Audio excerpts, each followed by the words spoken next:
November 1864 arrived in the swamps of North Carolina without ceremony, settling over the land like a slow illness that refused to pass. The Civil War was approaching its end, yet here it still lingered in quieter, more insidious ways.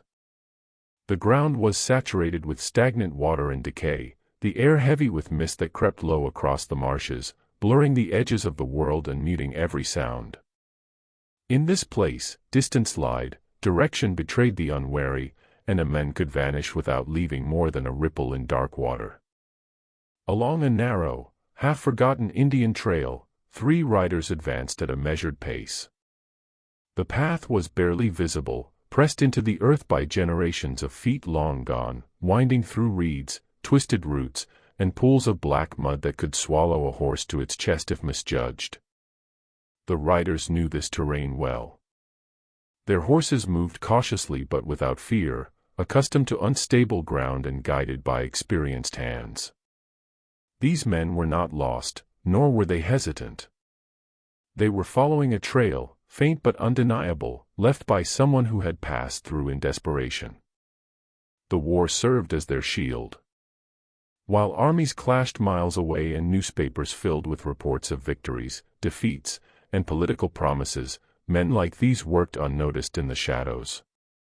The chaos of the conflict had fractured authority and scattered people across the countryside. Deserters fled their units, civilians abandoned burned farms, and fugitives moved northward guided by rumor rather than maps. In such disorder, the disappearance of one Mormon barely registered. For these riders, however, the fugitive mattered greatly, not as a human being, but as a pursuit, a contract, and a source of income. They rode in silence for long stretches. Words were unnecessary and often dangerous in the swamp. Sound behaved strangely here, carrying too far or not far enough, and silence allowed them to listen, to the soft splash of water displaced by a footprint, to the rustle of disturbed reeds, to the faint signs of movement ahead. Each rider understood that patience was as important as speed, and that fear, hunger, and exhaustion would do much of the work for them. A man on the run could only stay ahead for so long. For these hunters, the chase was not new.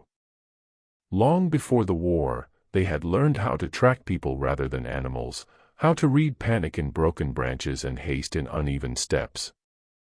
War had not changed their trade, it had only expanded it. With laws blurred and moral lines conveniently obscured, their profession continued beneath the larger violence of the nation tearing itself apart. As the fog thickened and closed behind them, erasing the path they had already traveled, the 3 riders pressed forward with quiet confidence. They believed the roles were fixed, the outcome inevitable. Somewhere ahead, a man was running for his freedom.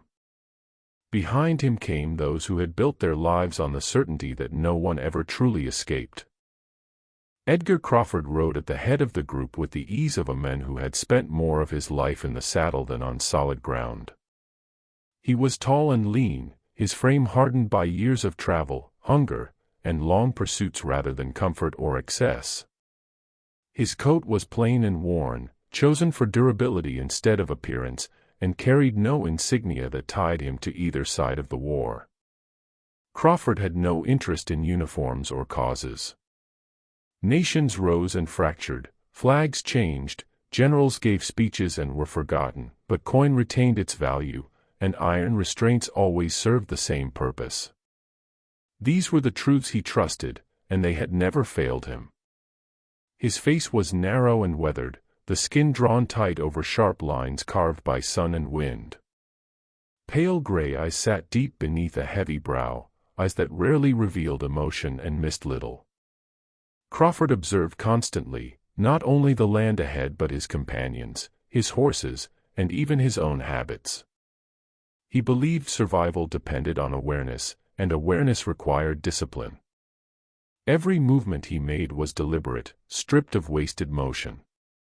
When he reined his horse or adjusted his grip on the saddle, it was done without thought, the result of long repetition. Fear did not motivate him, nor did cruelty for its own sake. What guided him was certainty, the certainty that people, when pushed far enough, behaved in predictable ways. Crawford had built his reputation over decades, moving quietly through counties and states, known to plantation owners, private contractors, and men who preferred their problems solved without paperwork. Once he took a trail, he rarely lost it. He understood how fugitives thought, how hope made them reckless and exhaustion made them careless. He knew when a man would keep moving and when he would stop, when he would hide and when desperation would force him to fight. Crawford did not romanticize the chase.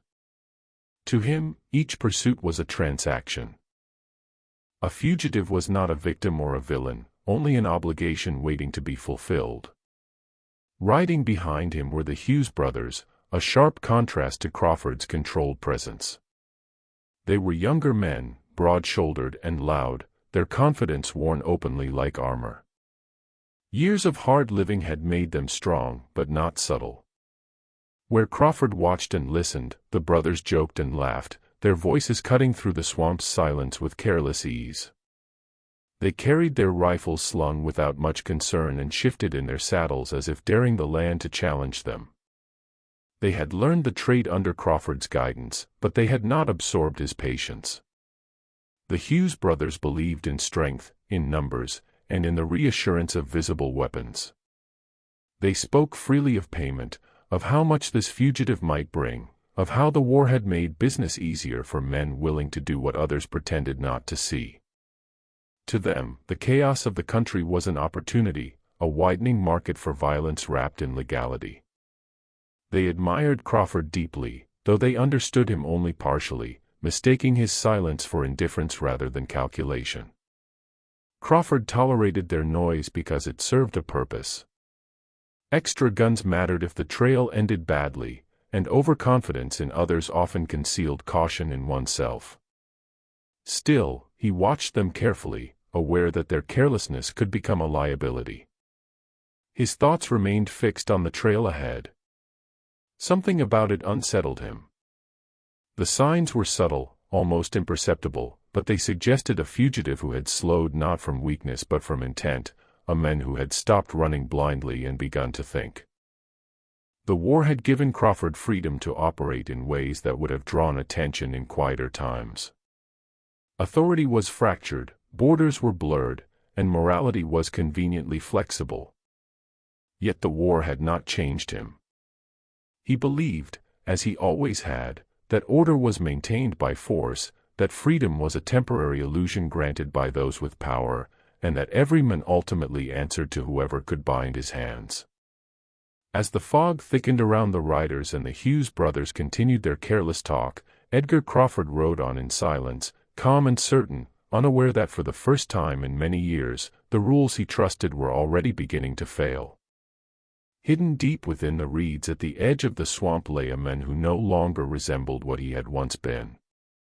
Eli Morgan pressed his body low against the cold, wet earth, mud seeping through the fabric of his faded blue jacket, water soaking into his trousers, insects crawling freely across his skin without drawing so much as a twitch in response.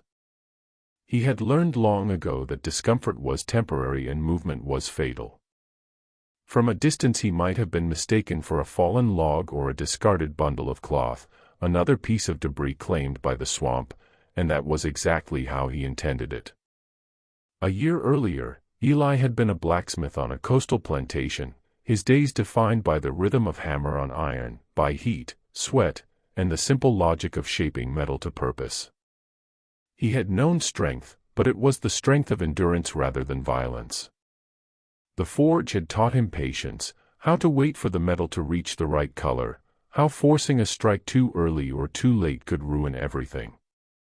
He had not been free, but he had been alive, and at the time that had seemed like enough. Then the war reached closer, as it eventually did everywhere, and took from him what little stability he had known. His escape had not been heroic.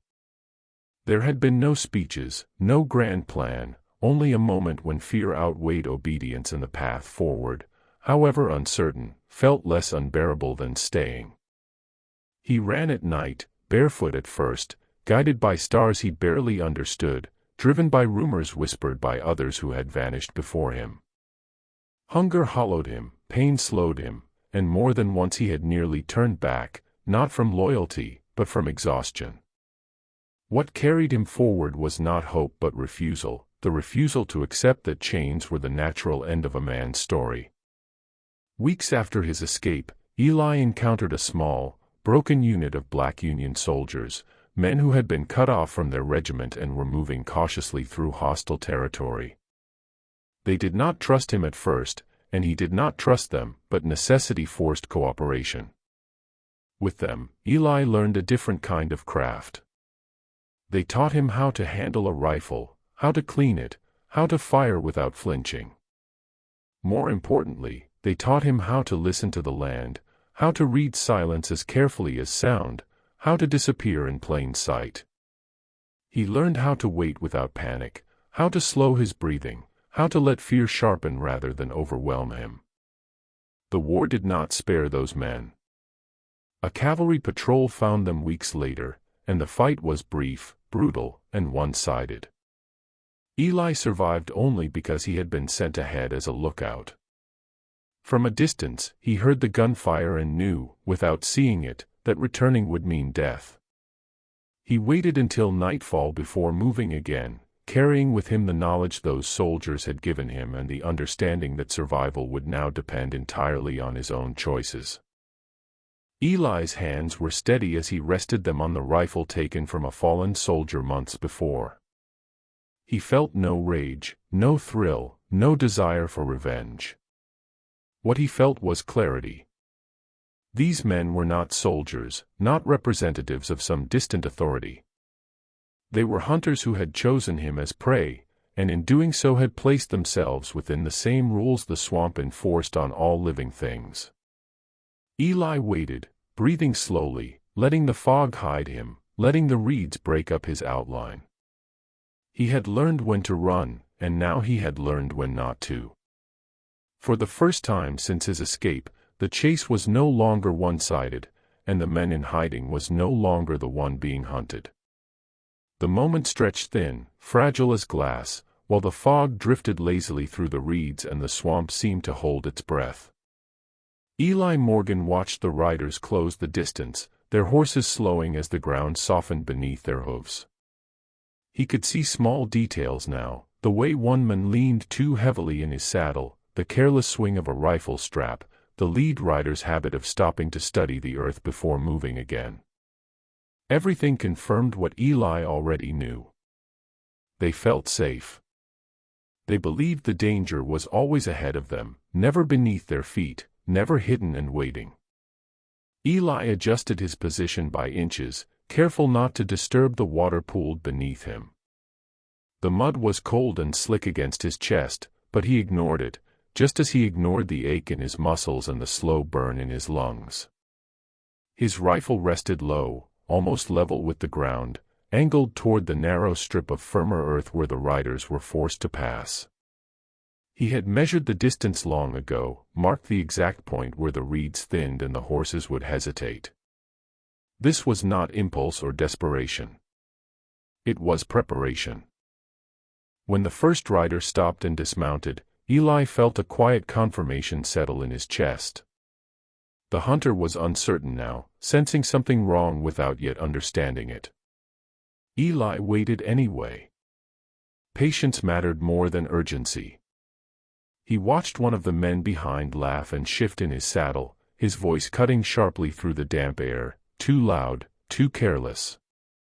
That man turned his head slightly, exposing his throat as he scanned the swamp with unfocused eyes. Eli exhaled slowly and squeezed the trigger. The shot was muffled by the fog and the wet air, more a dull crack than a sharp report, as if the swamp itself refused to echo the sound. The bullet struck exactly where Eli intended. The man jerked backward, his hands flying to his neck as blood spilled between his fingers, dark and sudden against the pale mist. He collapsed from the saddle without a scream, hitting the ground hard and choking on his own breath as the life drained out of him in seconds. For a heartbeat, nothing moved. Shock froze the remaining riders in place, their minds struggling to shift from pursuit to survival. Then chaos erupted. The second man shouted and dragged his horse around, firing blindly into the reeds, muzzle flashes briefly illuminating the fog with bursts of orange light. Bullets tore through leaves and water, but Eli was already still again, pressed low, invisible, letting fear waste their ammunition for him. The swamp turned against them immediately. The panicked horse reared and stepped into softer ground, its weight breaking through the surface crust. The men shouted again, this time in terror, as his boots slipped from the stirrup and his legs sank deep into the sucking mud. Every attempt to pull free only dragged him lower, the swamp gripping him like a living thing.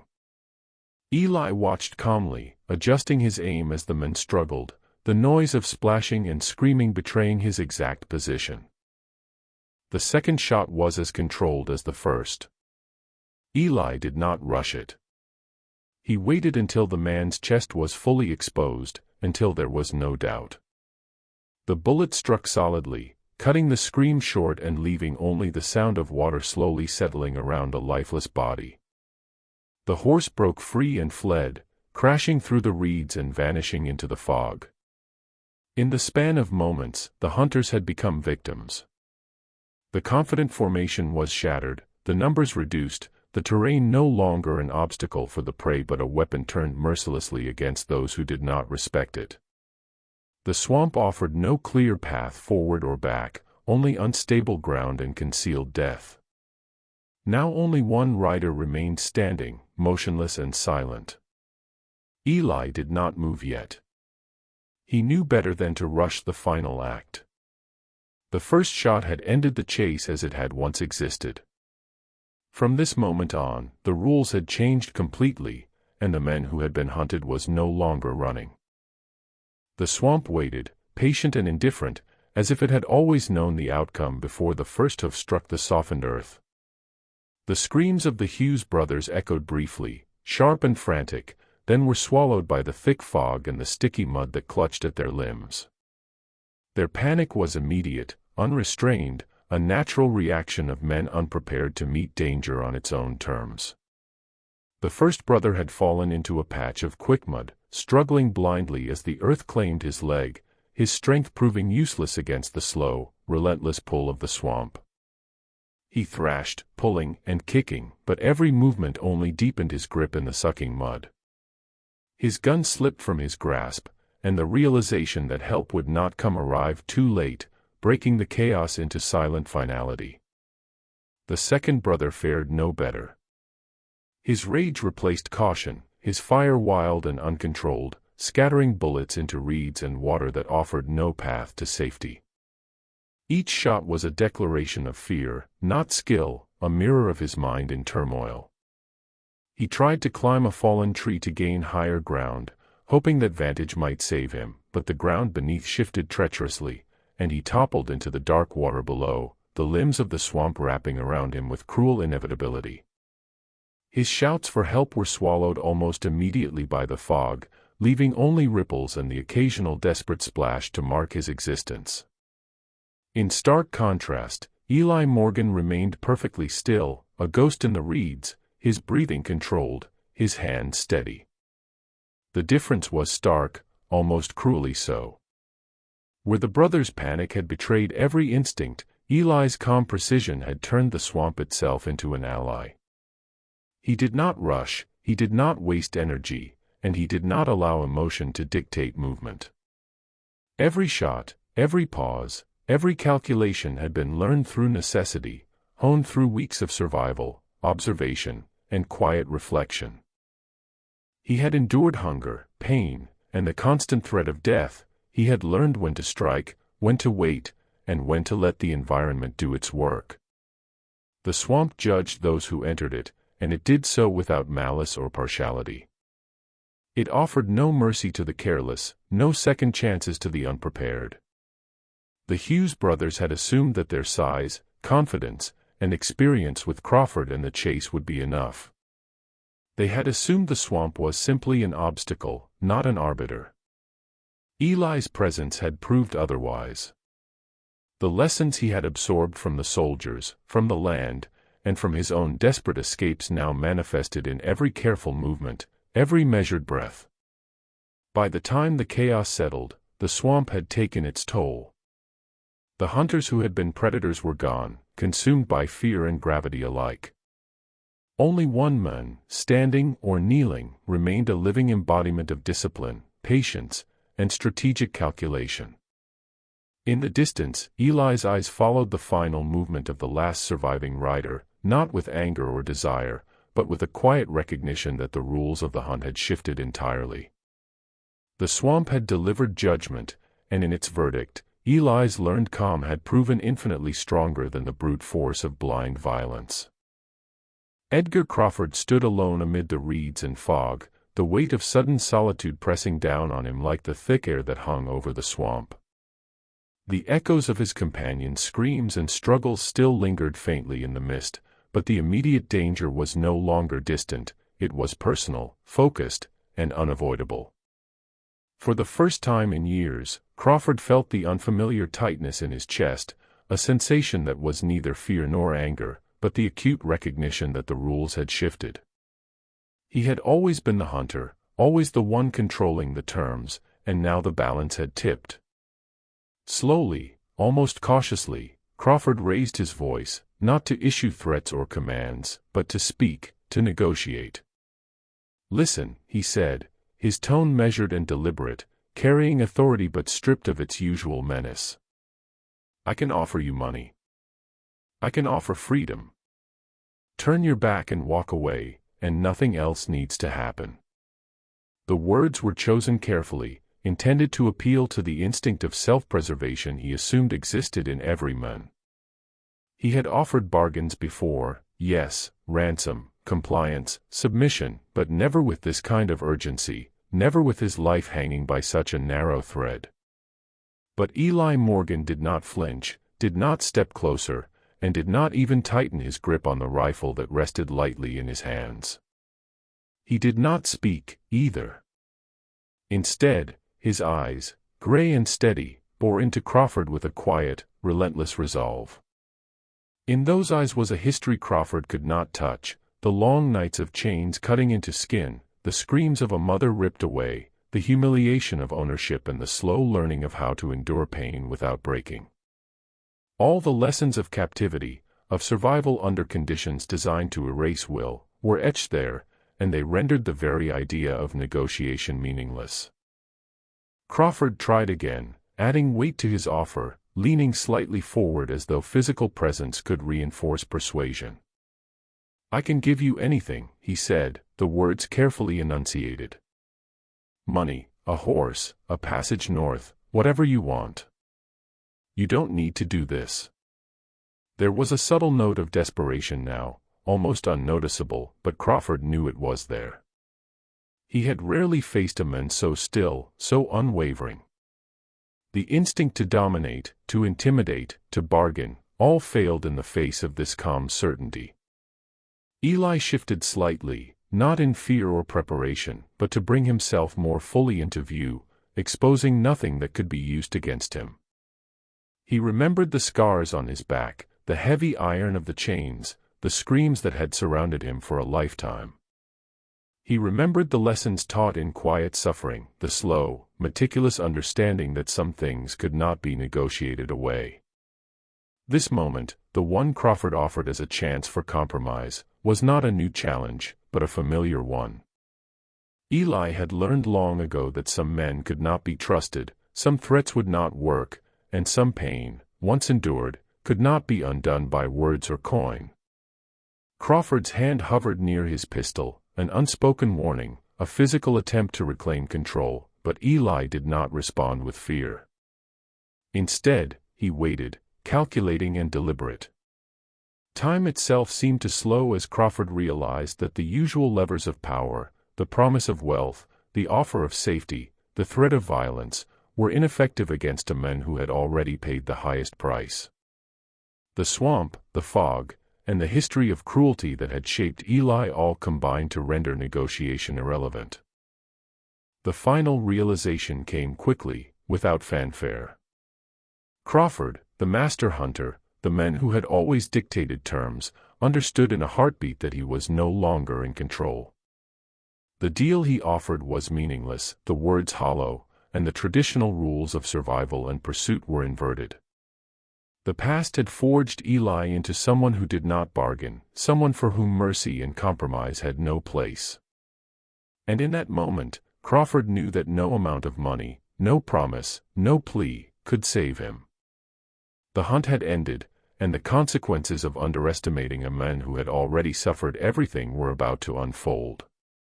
The swamp was quiet in a way that felt deliberate, as if it had paused to witness the culmination of years of violence, suffering, and calculation. Edgar Crawford's chest rose and fell unevenly, the realization of his vulnerability sinking in like the mud that gripped the earth beneath him. For decades he had been the hunter, the man who set the rules, who dictated life and death with cold precision. Yet now, confronted by a prey who moved with patience and clarity, Crawford found himself off balance, too slow to adapt, too reliant on old assumptions. The fog clung to him, blurring shapes and sounds, masking danger he had long thought he could anticipate. Eli Morgan stood, his body poised but relaxed, rifle leveled with deliberate care, the muscles in his shoulders trained by months of survival in hostile lands. There was no anger in his movements, no excitement, only cold efficiency and the calm inevitability of someone who had learned that hesitation could mean death. Every breath was measured, every shift in posture precise. He had endured chains, hunger, and relentless pursuit, and all of it had honed him into a weapon as steady as the rifle in his hands. The swamp itself seemed to recognize this, its mud and reeds aligning with him, hiding his presence, granting him the advantage of silence and patience. Crawford's hands moved toward his pistol with instinctual speed, but instinct was no longer enough. Years of controlling hunts and manipulating prey could not overcome the methodical precision Eli had cultivated. The pistol felt heavier than usual, his reflexes fractionally delayed, as if the swamp had stolen his momentum. Crawford fired, a desperate act born of habit and terror, but the motion was too slow, too reactive, and by the time the report split the air, Eli's finger had already found the trigger. The rifle discharged with quiet certainty. Crawford's body jerked, his movement arrested mid-action, and he toppled forward into the soft, unyielding mud. The swamp claimed him immediately, its water and muck filling the spaces where his weight had pressed, drawing him down as if to erase the man who had believed himself untouchable. His pistol slipped from his grasp, sinking into the murky depths, and the sound of his fall was swallowed almost immediately by the fog and the distant whisper of reeds. Eli lowered the rifle slowly, not in triumph but in the calm completion of a task long prepared for. His gaze lingered for a moment on the spot where Crawford had fallen, noting the lack of struggle now, the sudden finality of a man accustomed to dominance undone by delay and miscalculation. There was no satisfaction in the act, only recognition. The swamp had been the ultimate arbiter, and Crawford's failure to respect its patience had sealed his fate. Eli allowed himself a brief moment to listen. The water stilled, the reeds swayed gently in the fog, and the distant cries of birds were swallowed by silence.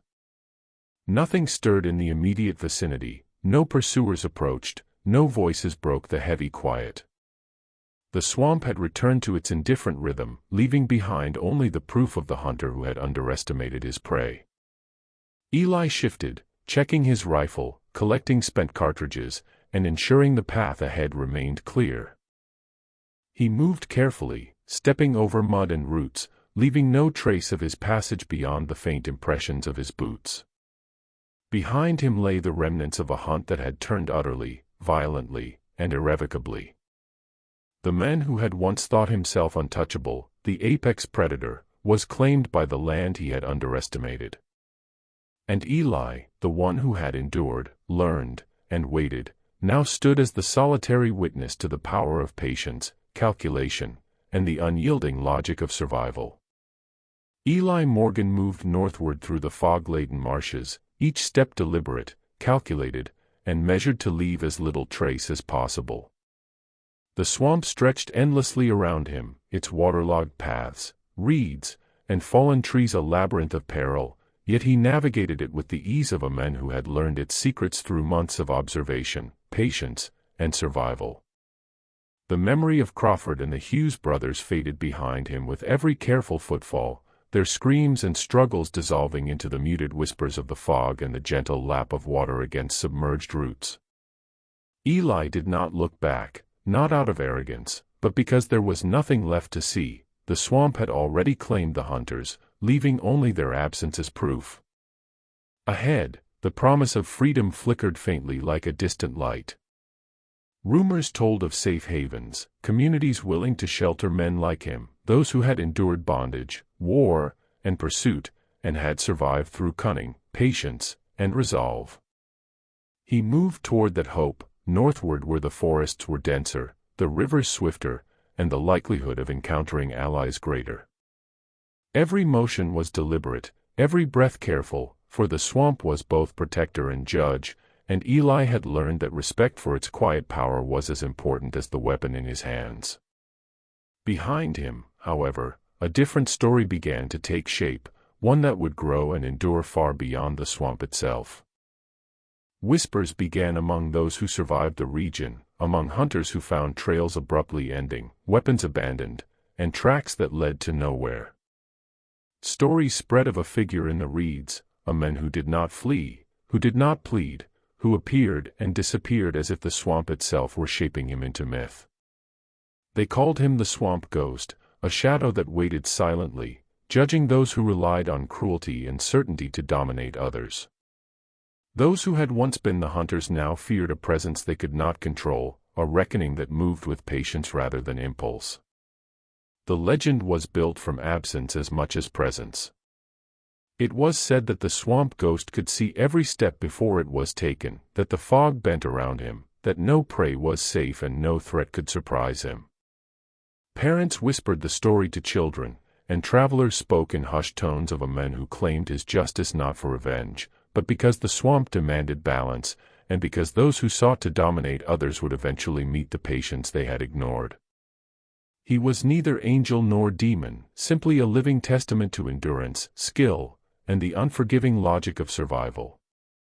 Eli continued north, the mist curling around him, the swamp gradually releasing its hold as he approached drier ground. He carried only what he needed, his rifle, the knowledge he had acquired, and the quiet certainty that he would not return to the chains of his past. Each step forward was a step into freedom, and each step left behind the growing tale of the swamp ghost, a figure feared not for brutality, but for the unshakable calm, the patient justice, and the resolute refusal to be prey again. Somewhere beyond the fog, in forests unmarked on any map, Eli Morgan walked toward life unbound, and behind him, in the silent marshes, a legend was born.